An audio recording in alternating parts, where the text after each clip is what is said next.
So, Harry, I'm on my phone this morning because my Wi-Fi, something's wrong with my Wi-Fi, and it went out yesterday. So I don't know if it's a guy or not. The tech person is coming between 1 and 5 today. So there's nothing I can do except use my data on my phone, which is fine. It's fine. But so if I look a little different, it's because I am a little different. So I am a little different. I am a little different. So anyway, so we've been coming on at 10:15 this week because I'm live blogging the Democratic Convention with Paul and Nora Grace. Now they are actually they're actually in Chicago, and I'm somewhere around New Haven. So last night, I got on my phone because I was at a dinner party.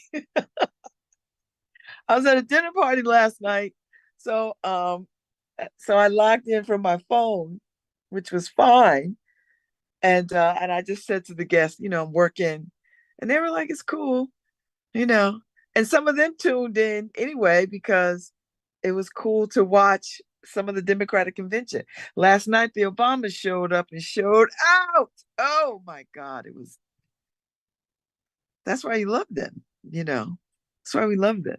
And they couldn't have been blackity black, black, black. First of all, let me get to I missed all the opening stuff, but I caught a lot of the roll call. Now the roll call is usually a very dull, uninteresting thing. I don't know who is running the DNC this year, but they said, let's just turn it up and turn it out. And it was Mardi Gras and homecoming and second line and cookout all in one. The roll call was pretty badass. I don't know how you top that. Like but you know what? It's the difference between how we cook and how they cook. We use seasoning and flavor, them not so much. And by them I mean the RNC. Because I tuned into some of the RNC too. I mean, it just didn't look like it was ready for prime time. It was flavorless. It was just whining and kvetching the whole 3 or 4 days. I mean, it was just uninteresting and dull. Baby, you get to Chicago with the DNC, honey, honey, honey. Listen, the roll call was badass. I must say, the roll call was badass. They had Little John for Georgia turned up for what? Turned out for what? Turned out for who? They was good. I mean, it was so many gems. Spike Lee was in New York with the governor.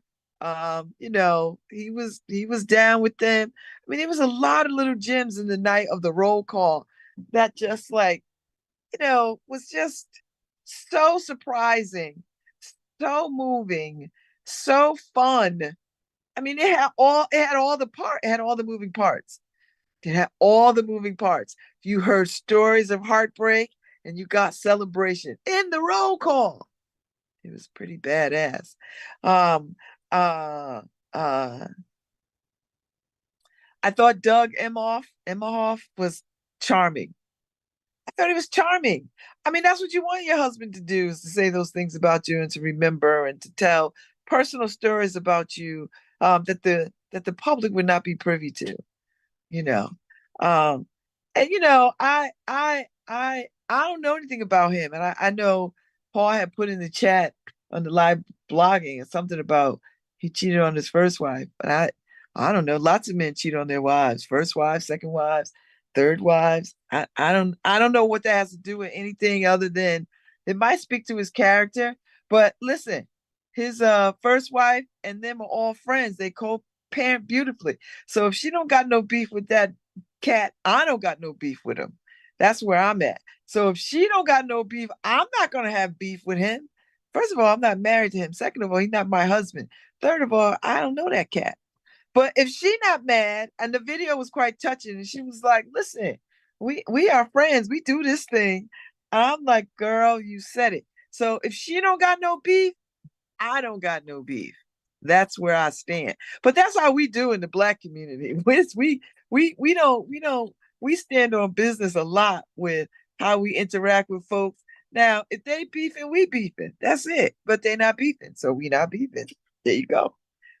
The children were great. The video was great. I thought he told a charming story about how they met and how he called her at 8:30 in the morning. Now, FYI, you don't be calling people at 8:30 in the morning. But I get it because you gotta shoot your shot. You just gotta shoot your shot. He shot his shot. He's like, listen, my day is crazy. This is my moment right here. I'm going to a meeting. I got this window right here. I'm gonna take my shot.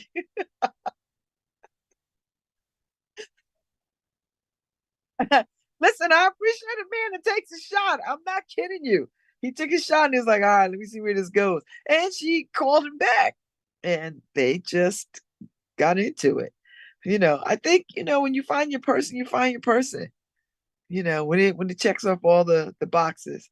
And he's settling into the role nicely. He's not embarrassing to her. He doesn't have questionable loyalties. You're not going to see him out on the club with chicks pushing up on him. He's just not that guy. He might have been that guy before, but I'm gonna tell you something. Whatever was going on in that first marriage was going on in that first marriage, and the first marriage is not the blueprint for the second marriage. That's it. So he's happy. I don't think he. First of all, now he got Secret Service, so he can't go in for shenanigans, even if he wanted to, because he'd be, popped off. So, but he all right. He said some wonderful things, and he gave us some insights into how she is as a romantic and as a partner, that we wouldn't get privy to see. And he talks about how much he loves her laugh. That's a great guy who loves his wife's laugh. He's not annoyed by it. you know. So listen, he was good. I think he had one job to do, and he did it. He did it. He didn't mess it up. He didn't speak off note. He didn't say no underhanded mess. He wasn't embarrassing. He stayed politically correct. Like he didn't say anything that's gonna like set the papers on fire the next day. He came off charming. And you know what? Guess what? He gets to define what it means to be first gentleman. He's the second gentleman now. We've never had that before. Now we got one. Now, first gentleman, he gets to define that. He gets to champion issues and causes. He gets to, he's got to dress nice.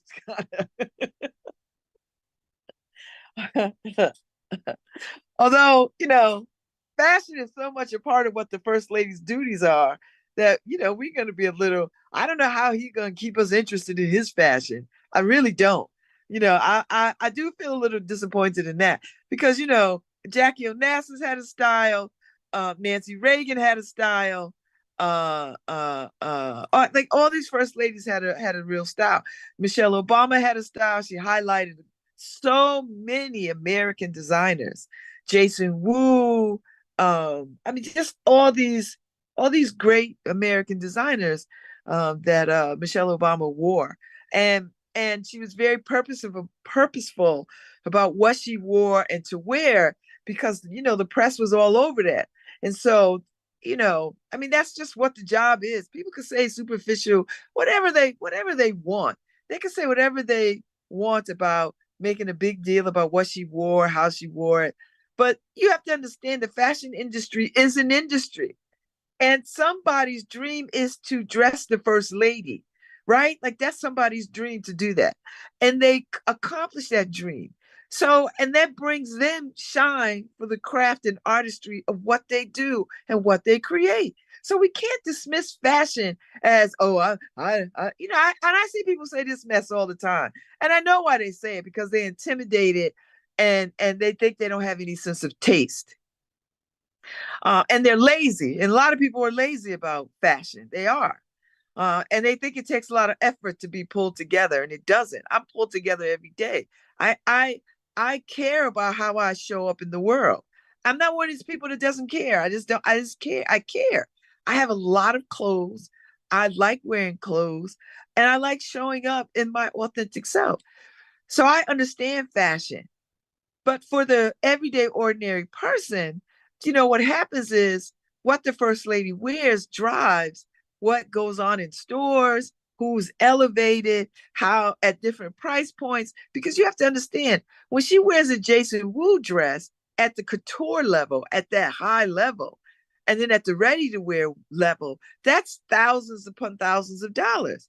However, Anthropology could knock it down mid-level. Macy's could do it for everyday folks, and then it could end up at TJ Maxx and Marshalls and all these other places where a lot of folks shop, so that you get the flavor and the same feeling of that dress that the first lady wore in your own price point.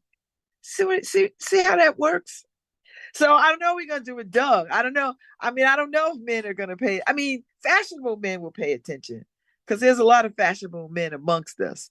Not just celebrity, but I know a lot of fashionable men who are about it, who like to look well appointed and well pulled together.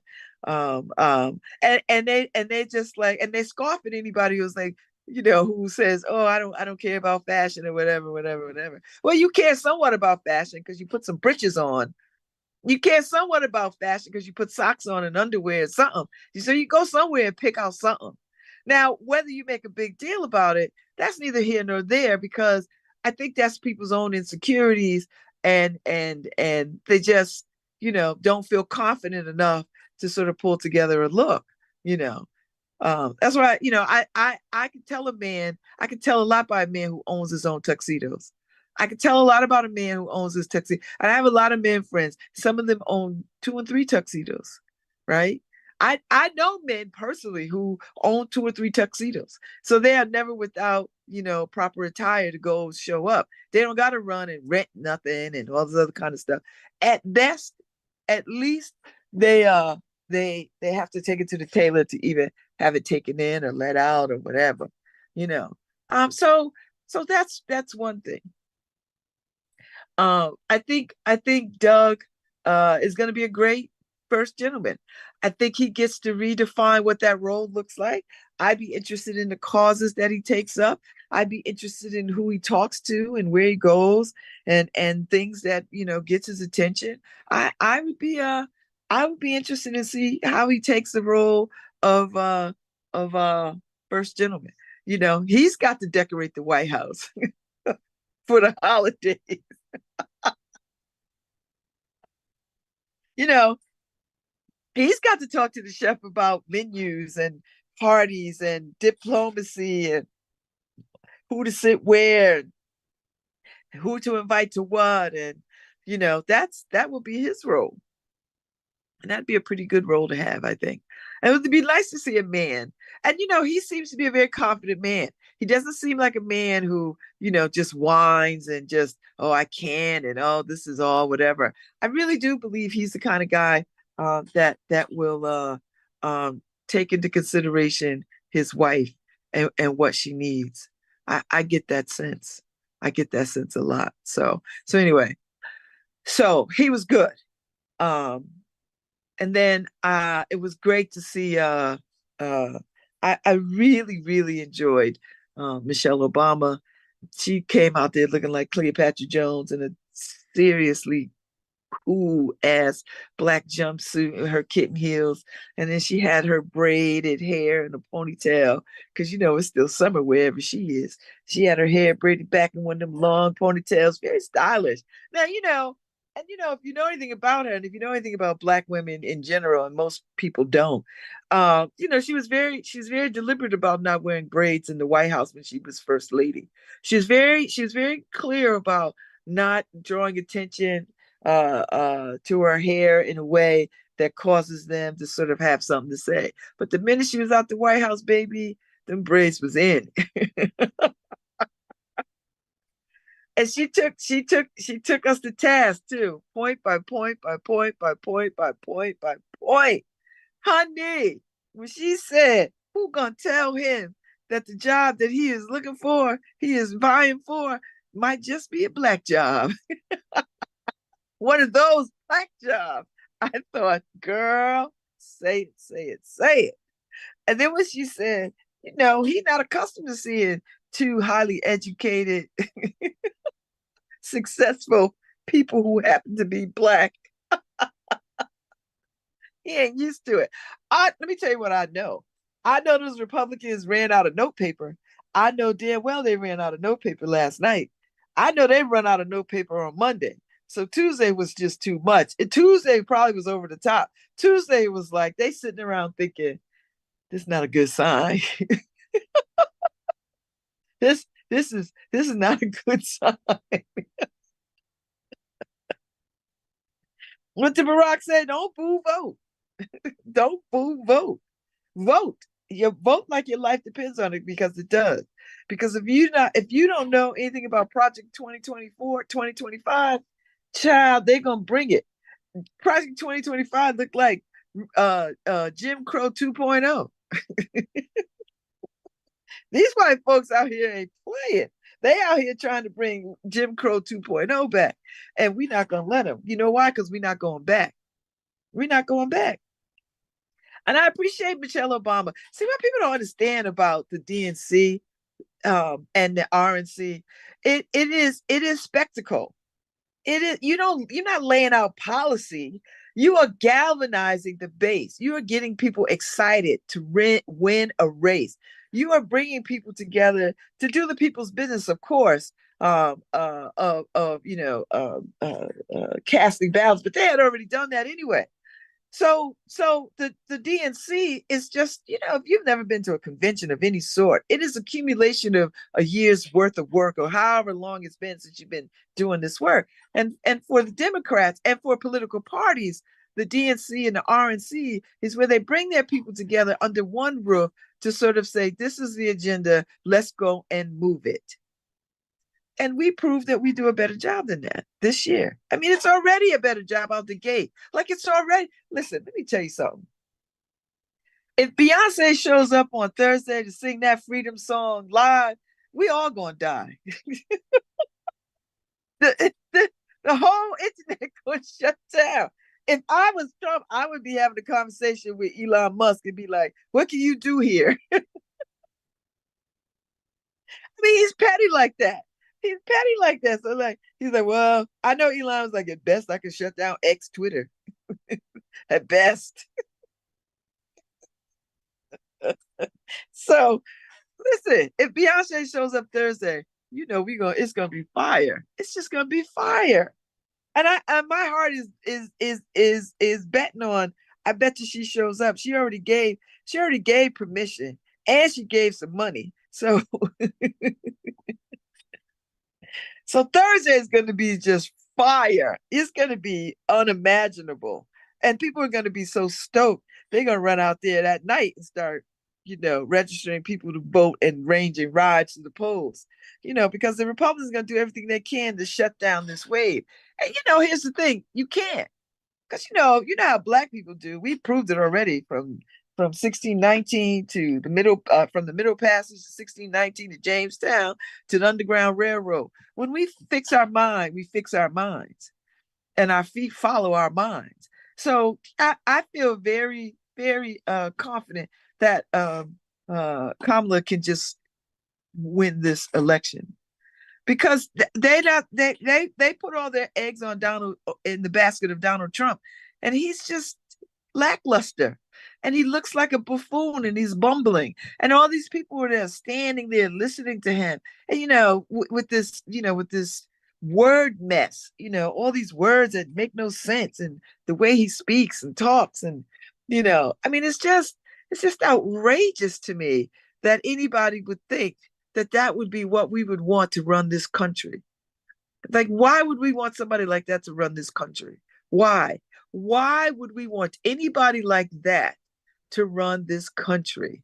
He doesn't pay his bills.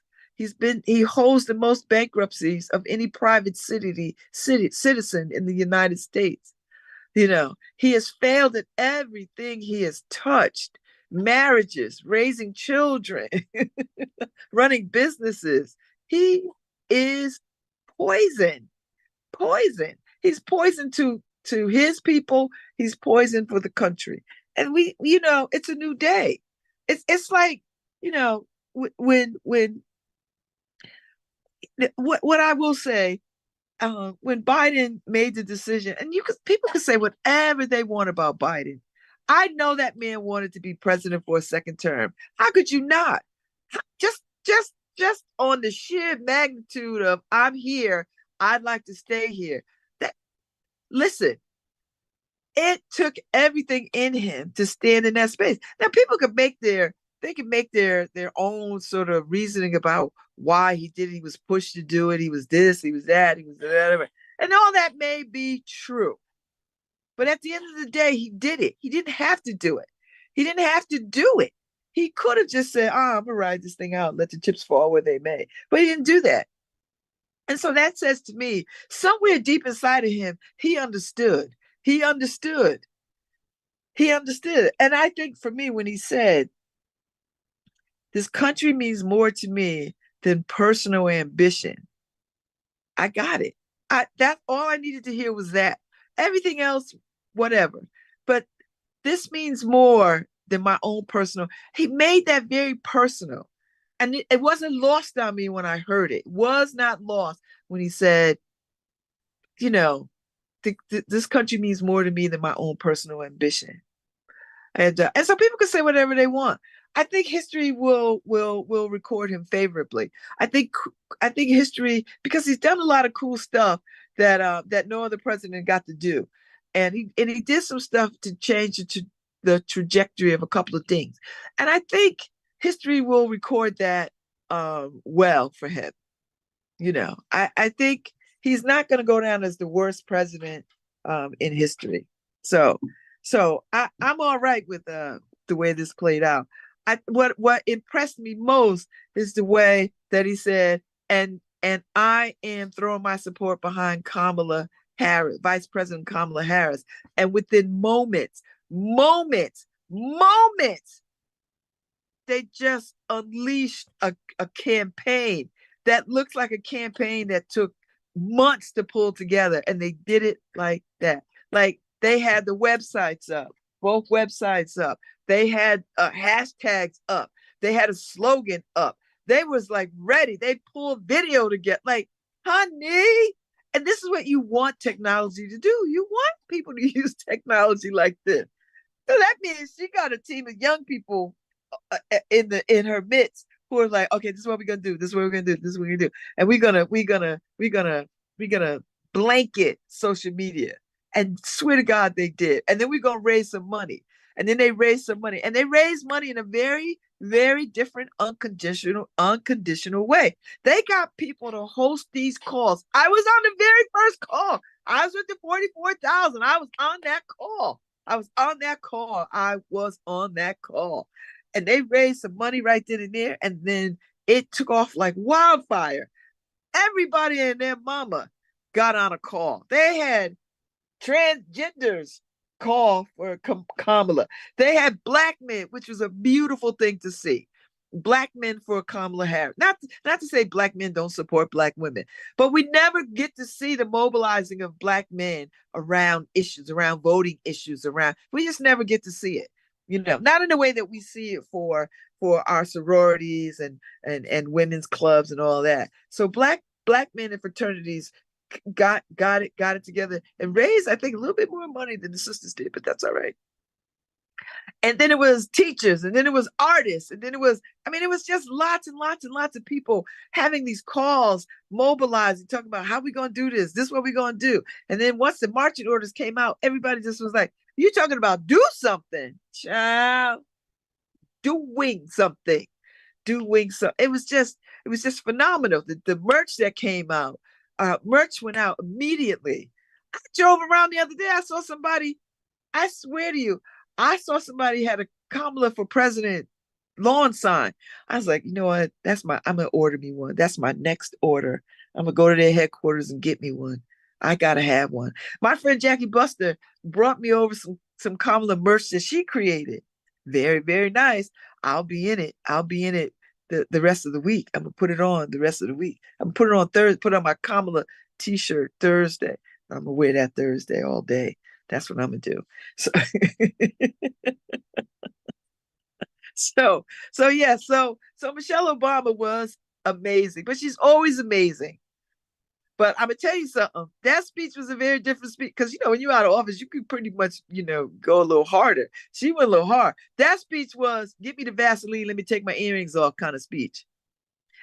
See, when I'm blogging with Nora and Paul, they don't speak the black language the way I. They don't speak. They don't speak black. They don't speak in how we speak. So the things that they talk about are different than the things that I talk about. So let me tell you something. So Michelle Obama's speech last night, that was, "Give me the Vaseline, let me take my earrings out." And so every black person on the planet knows exactly what that means. Now, I don't know if white people know what that means, but black and Latino people know what that means. But you got to be a Latino from around the way. You can't be a Latino from somewhere where you ain't around black people. So if you're around black people, if somebody says, "Let me get my Vaseline and hold my earrings," listen, it's about to be on and popping. So she brought that. She brought that last night. She was like, "Yeah, we when they go low, we gonna go high, but we gonna go higher after we kick their ass." I'm here for it. And then Barack Obama comes on, and he was dead on it. He was like, "Donald Trump, his fascination with this size, crowd size. What is that?" He was he delivered it. They brought it. The bar is so high now. And tonight is Wednesday night. I don't know who's coming up. I bet it's probably Bill Clinton and some other folks, I would imagine. Because Bill Clinton is a great orator too. He has a way of appealing to people in a way that set the bar very high about how do you talk to people. And it was always said that he's always been, as far as I'm concerned, very comfortable with black people. Very, very comfortable with black people. And I don't think white people who are not comfortable with black people understand that allure of what that means when there are white people who could be in spaces with black people and not be fearful and not be an asshole. Do you know what I mean? Like that's a whole different kind of skill set that is lost to a lot of white people when they get in black spaces that or around black people, that they don't know how to be with black people. And it's hard to explain this, because white folks think that they just are what, they just think they come to it with their own lens on, well, I'm comfortable, so therefore everybody else is comfortable. I'm privileged, everybody else is privileged, and that's not it. There's something to this blackness that you can't explain. But those that have been around enough black people get it. And you could tell the ones who've been around black. I could walk into a room, any room, anywhere in this world, and I can tell you, I can point out the people who are comfortable with black and brown people and the ones who ain't. I can have a 5-second conversation with white people, and I can tell you where they are. I will know immediately where they are on the spectrum of where their comfort level is with black people. And then that tells me how I got to manage my blackness. Swear to God, that's just what it is. I don't like it. I don't love it. I don't hate it. It is what it is. So I'm just letting you know, we have that antenna in us. We understand when we walk into spaces, we can tell within moments of how we have to manage our blackness in spaces. That's it. And you don't have to take my word for it. You can go ask other black people. Now, other black people might not tell you because, sometimes there are some black people who don't like talking about blackness to white people at all. So you might be able to, and for the ones who don't really have any black friends, because there's a lot of white people who know black people but don't know black people. Do you know what I mean? Like, that's different. There's a lot of white people who know a lot of black people but ain't got no black friends.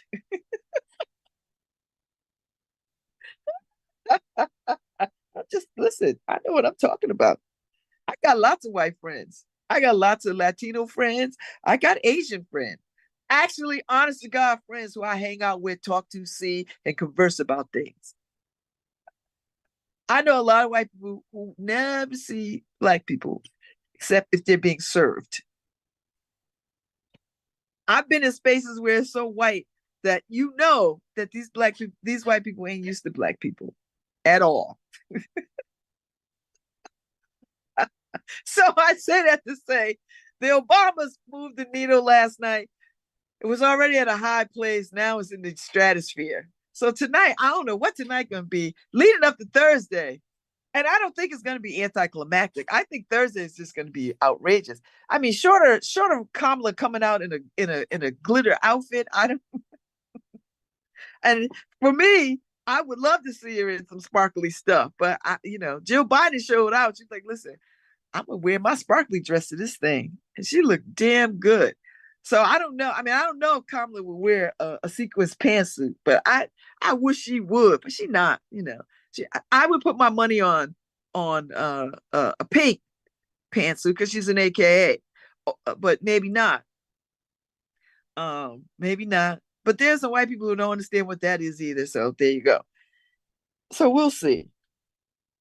I mean she wears a lot of color, which I love. But I mean, how are you gonna be Jamaican and Indian and not wear a lot of color? I mean, that's just unless you've just been colonized to the point of ad nauseum, and the colonization just beat the color out you. I Every Caribbean person I know and every Indian person that I know, they wear a lot of color. A lot of color, and so I love that. So she won't make a bad choice. She'll be in some kind of pantsuit with them high ass heels that she like to wear, and we the same age. I was like, girl, no, I can't wear high heels no more. I don't even want to wear high heels anymore. I don't want to do it. But I'm looking forward to tonight. My Wi-Fi should be up and running tonight. And I'll have a little bit more to say. It wasn't terribly challenging to work from my phone. I work from my phone all the time. But let me tell you something. Um, if you missed the roll call, go run to your social media sites and just watch. The DNC has a YouTube channel. They have a Facebook channel. They have an Instagram channel. So you can. So does C-SPAN. So does all the. So you can go back and watch all the things. You can watch Michelle's speech. You can watch Barack's speech. You can watch everybody's speech. Like you could just watch. And there were some really good folks out there last night, stumping, and it's just amazing spectacle. So tune in tonight. It is must see. I gotta go and check and see what the ratings are like. What are they saying about uh how people are doing, how the DNC is doing for ratings, who's tuning in. And uh I do feel good, but I should feel good. The Dems are selling Kamala as leading the youth movement in the Democratic Party, and she's 60. Yes, Harry, ain't that something? Ain't that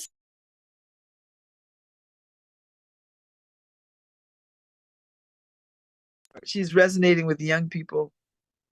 Oh, sorry.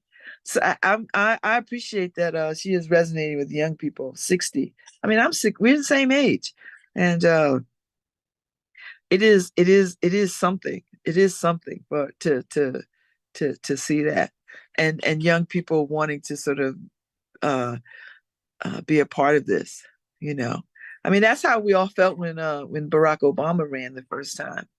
When I heard him speak at the Democratic National Convention for the first time, and I remember thinking, who is that guy? And I had pleasure of meeting him when I was an alder, and I went to the National League of Cities conference in D.C. And he then was I don't even think he was elected to office at that point. I think he was just a not just a community organizer. I think he was a community organizer, and uh, and he spoke. I mean, it wasn't a big whoop kind of speaking, but you could see something. You could see greatness. You know what I mean? You could see people. You could see the greatness in them. You know what I mean? Have you ever been in spaces where you heard somebody and you saw it? You saw it. So I saw it, and he was a nice guy, very nice guy, very very very very uh, uh, aware of himself, which is really nice. So, he peaked before his prime. I don't know what that means, Harry.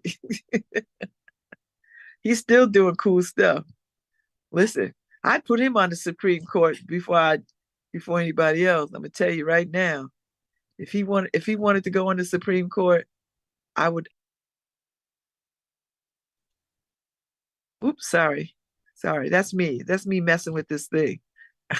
Because every time you every time you put a comment in, I gotta touch the comment. So I'm on my phone.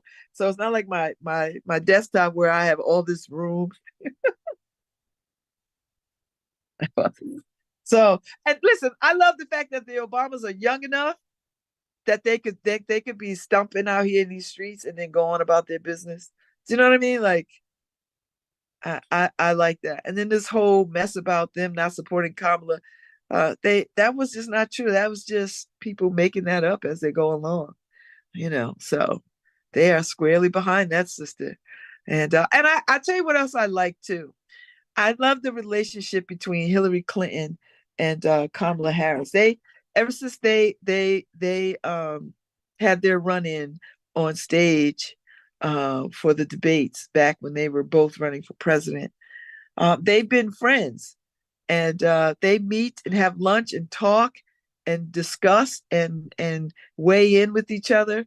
That's and it's all behind the scenes. But that's what women do, right? Like women operate like that. Women are good like that. They're like, listen, I listen, let's get together and let's like, catch up, talk, make sure I want you to know I respect you and that kind of thing.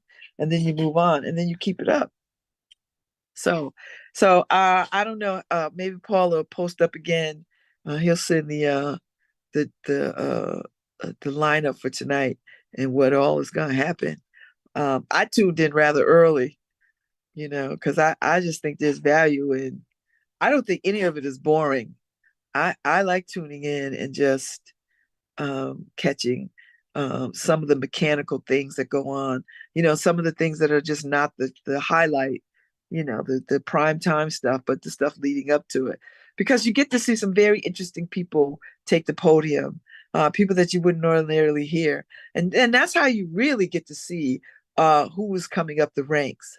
Seriously, it's like the Dems have a really strong bench anyway. Like we have an amazing bench, so there's talent all over the place. And even though people are hella talented, some people are talented but not ready for prime time. Do you understand what I'm saying? So when you get to the DNC and you see people at the podium, that'll give you some sense of like who is ready for prime time, who can command that podium, who can command that room and that space, for like 2 minutes. That is huge. And so, because the Dems have such a long and vast bench, this is a basketball analogy, people. Bench means players on the team who can go in at any moment to be in the game. That's what I mean. So the Dems have a long and vast, vastly talented bench that they could choose from. So when you get to the DNC, that's an opportunity for you to sort of see people on the come up, as we say, on the come up. So I like knowing who's going to be on, and then wanting to catch them in their moment. I caught a little bit of Ms. Duckworth. I did not know she had to do IVF to bring two children into the world. So I didn't know that part about her. I don't know why I didn't know it, but I didn't know it. You know, and I thought she made a very compelling case. She's a veteran. She served her country, but she lost limbs in duty, and struggling with infertility for 10 years. You could almost give up, right? Like 10 years is a long time, but they hung in there, and that is the story of so many people. I had infertility issues too, and I gave up. I was like, oh, I cannot go down this road, and it was a hard road. I did shots and prodding and the whole thing, and just, and when it was all said and done, my chances of having a baby were very, very slim to none. And so uh, uh, it wasn't that uh, we never considered adoption. We were actually considering adoption all at once. Like we were doing all the things all at once because the goal was to be parents. However way we could make that happen, that's how we was gonna roll. So it was really good to sort of bring these kinds of issues to the forefront so that we don't leave it to these white men and some of these ninny-headed black men too, and folks who think this is some kind of whatever science did not. I don't know what they are. I don't understand any of that foolishness, and I don't want to. I, I don't want to. I don't I don't even want to get in the minds of ninny headedness. I don't want to do it because it's just exhausting. I leave it to smarter and more valiant angels than I to delve into those waters. So I can't wait to see what the DNC does tonight. I will be back in the morning at 10:15 because I'm sure it'll be another late night. This DNC got you on the ropes, baby. Got you on the ropes. It's a late night. So I'll be back tomorrow morning at 10:15 and rehash what I heard last night, tonight.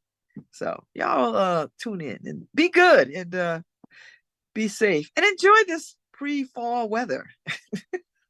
it's cool outside now. Cool. I'll see y'all later.